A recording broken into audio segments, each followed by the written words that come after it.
여러분 안녕하십니까? 2018년 6월 14일 11시부터 아침 방송을 첫 번째 방송을 시작했고, 첫 번째 방송에서는 국민저항권 운동의 목표와 방향이 무엇인지를 보건복지부에 전달하는 그런 메시지를 보내드렸고, 오늘 두 번째는 두 번째 방송에서는 왜 이런 일이 생기고 있는지 그 내용을 제 안의 배경이라든지 여태까지 연역을 소개해드리는 그런 시간으로 하겠습니다. 이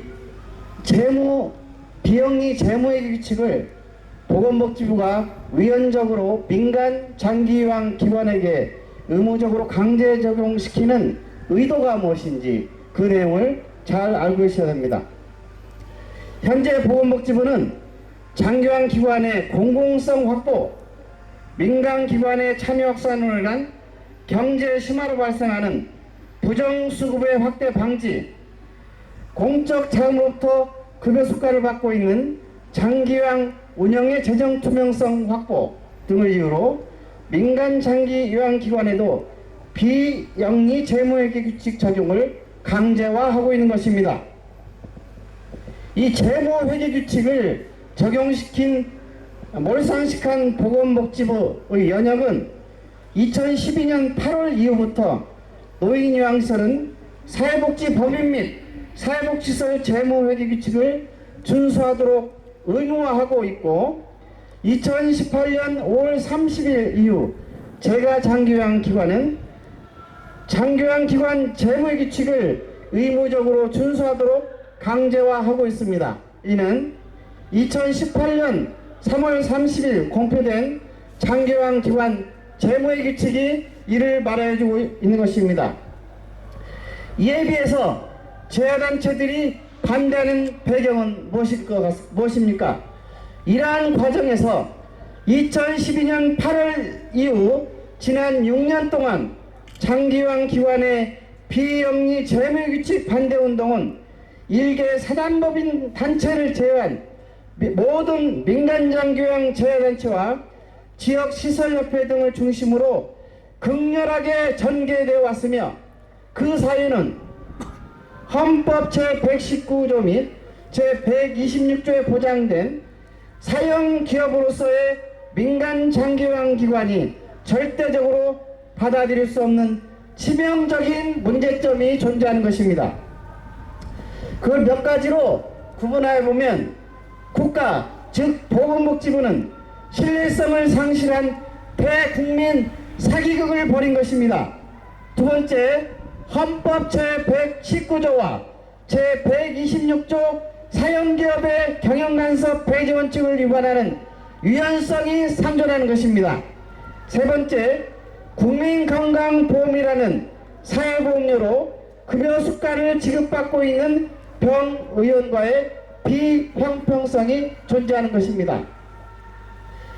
네 번째, 같은 비영리 재무회계 규칙을 적용하면서 국가나 지방자치단체에서 지급하는 보조금에 차별이 발생합니다. 다섯 번째, 사형기업에서의 일반 재무회계가 비영리 재무회계 규칙상 위반 행위로 변질되어 운영됩니다. 마지막으로, 재정 투명성 확보 방안은 장기요양기관 운영 주체 특성을 고려하여 비영리 재무회계 규칙보다 더 투명하고 다양한 회계 정보가 담긴 상법상 일반 기업 회계 기준 방법이 있다는 것을 모르거나 모르는 척하거나 불인정하는 보건복지부 공무원은 큰 문제가 있다고 하는 것입니다. 민간 장기요양기관은 본래 상법상 일반 기업 회계를 사용하여 재무 정보를 관리해 온 것을 주목해 주시기를 바랍니다. 다음으로 이제 왜 이런 문제가 발생했는지를 연역적으로 살펴보겠습니다. 대부분의 사람들이, 공무원조차도, 보건복지부 공무원조차도 어떤 단계로 어떤 연역으로 이런 것이 발전되어 온 것을 모르기 때문에 가서 얘기해보면, 법이 바뀌었는데 법이 바뀌기 전에 이 얘기지, 법 바뀌기 전에 수많은 수만 장의 탄원서와 수많은 걸기대로 우리의 의사를 표명한 적이 있습니다. 여러분들이 보건복지부 공무원들이 그러한 우리의 주장을 무시하고 그리고 단칼에 무시하고 쓰레기통에 넣어버린 것이 잘못이죠.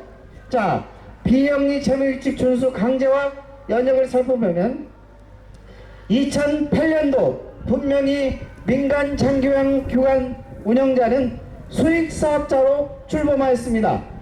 모든 장교양 서비스 공급사업은 영리 비영리 구분하지 않고 영리사업자로 출발하여 사업자 등록증을 발급했던 것입니다.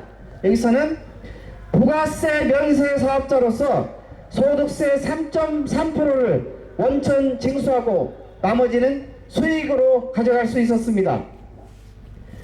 2010년에 사회복지법인 및 조건부 시설이 비영리사업으로 전환된 것을 주목하셔야 됩니다. 이는 사회복지법인 및 조건부 시설들은 2008년 장교양 보험이 시작되기 이전에 비영리사업이었습니다. 그런데 2008년 7월 장교양 보험이 시작되면서 수익사업으로 세금을 내게 되자 기획재정부에 찾아가 데모를 하면서 우리는 비영리사업자다 소득세를 면세시켜달라 주장을 해서 기획재정부에서 비영리사업자로 전환을 하게 된 것입니다.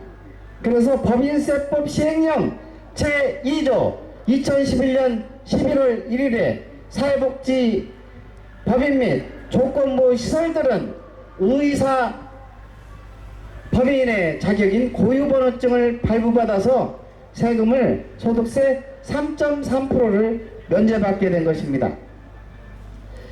그래서 사업자 등록증 대신 고유번호증을 발급하고 이들은 소득세 3.3% 과세를 면제받은 것입니다.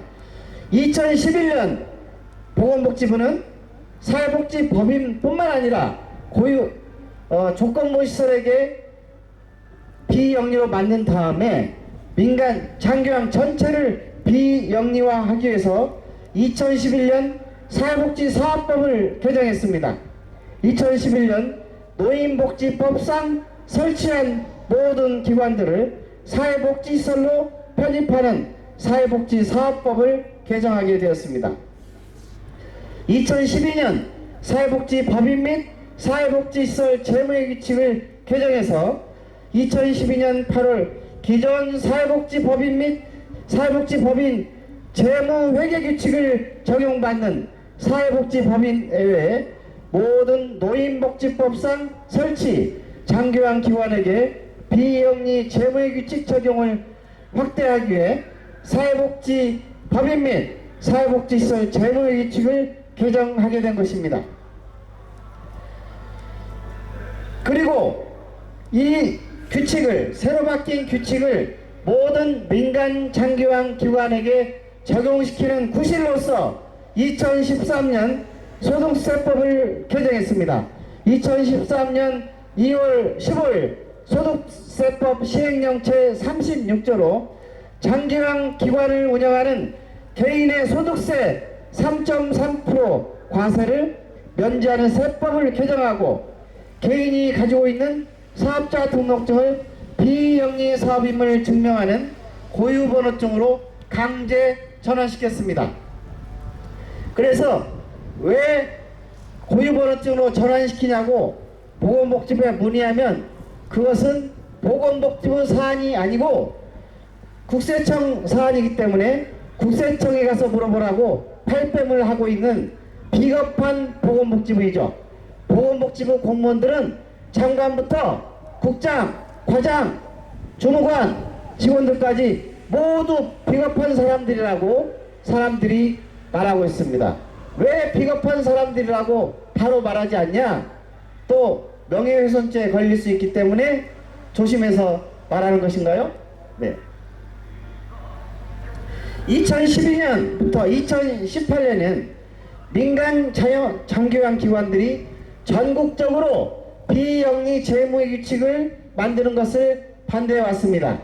2012년 8월 사회복지법인 및 사회복지시설 재무규칙이 개정되기 이전부터 민간 장기환기관 단체들은 다른 노인 복지 실천 협의회를 필두로 해서 이 재무규칙의 부당함을 집단으로 전하고 제도 개선을 요구해 왔습니다.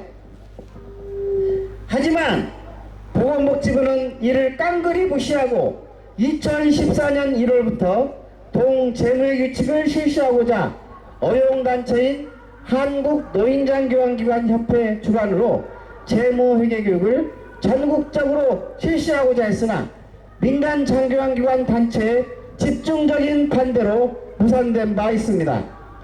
2014년 장기관기관 재무규칙을 제정을 약속을 했고 2014년 4월 보건복지부는 장기관기관 단체의 반대 및 다른 노인 복지 실천 협의회 공식 민원에 대해 장기관기관의 운영 주체가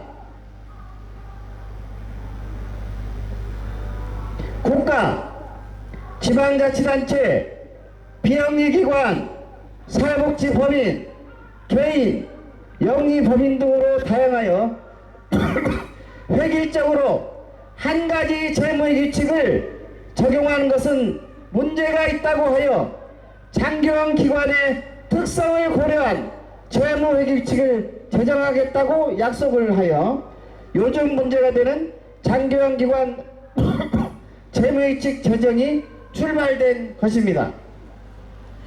2014년에서부터 2018년도까지는 계속된 보건복지부의 약속 위반과 신뢰 상실의 일들이 벌어졌습니다. 앞에서의 약속을 저버리고 보건복지부는 제가 장기관 기관이 사회복지시설에 해당하지 않아 재무회계규칙을 지킬 수 없으므로 형평성에 어긋나 제가 장기관 기관에게 재무회계를 적용시키는 법을 만들겠다고 문제의 본질을 왜곡시킨 것입니다.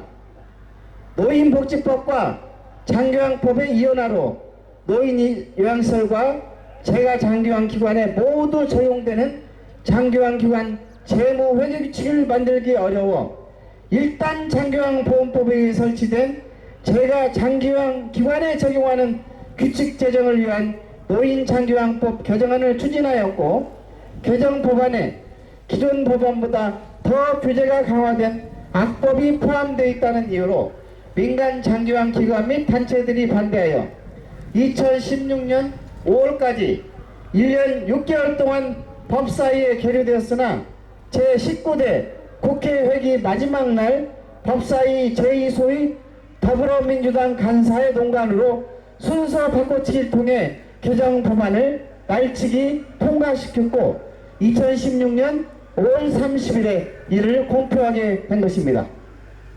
그리고 지난 2018년 3월 30일 그 말만은 장기관기관 재무회계규칙을 공표하게 된 것입니다. 이 개정 법안에 의해 하위법령 제정 TF팀이 결성되어 재무회계규칙이 제정되었으나 잉여금의 전출, 인건비 적정 비율 고시 논란, 위반시설 처벌 규정 강화로 다시 민간 재화단체의 반발에 부딪혀 공표를 미루어둔 중 거의 6개월이 지난 2018년 3월 30일 공표하게 되었습니다. 기존 노인요양시설은 사회복지법인 및 사회복지시설 재무규칙을 적용시키되 제가 장기요양 기관에 적용되는 장기요양 기관 재무규칙에 포함된 강화된 내용을 사회복지법인 및 사회복지시설 재무규칙에 엎어치기하여 앞으로 개정하고자 하는 것입니다. 이것은 더욱 규제가 더 강화된 것인데 아직 강화된 사회복지법인 및 사회복지시설 재무회계규칙을 적용받지 않고 있는 모든 노인요양시설, 노인요양 공동생활 가정은 지금부터 정신 차려서 그 사회복지법인 및 사회복지시설 재무규칙의 개정을 막으셔야 되고 제가 장기요양 기관은 최소한도 사회복지법인과 사회복지시설 재무규칙이 제가 장기요양 기관과 형평성이 맞지 않다는 이유로 다시 거부를 하셔야 되는 것입니다.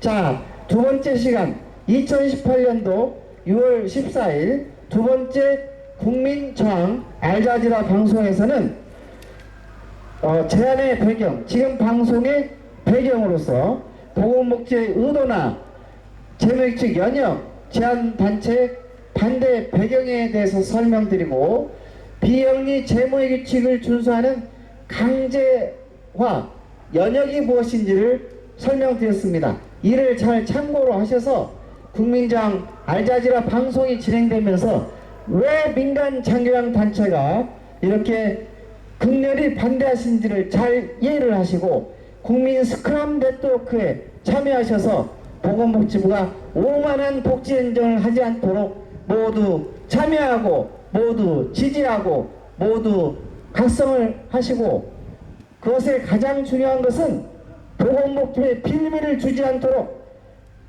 정상적인 법과 질서를 준수하고 따르는 정화운동이 시작되어야 할 것입니다.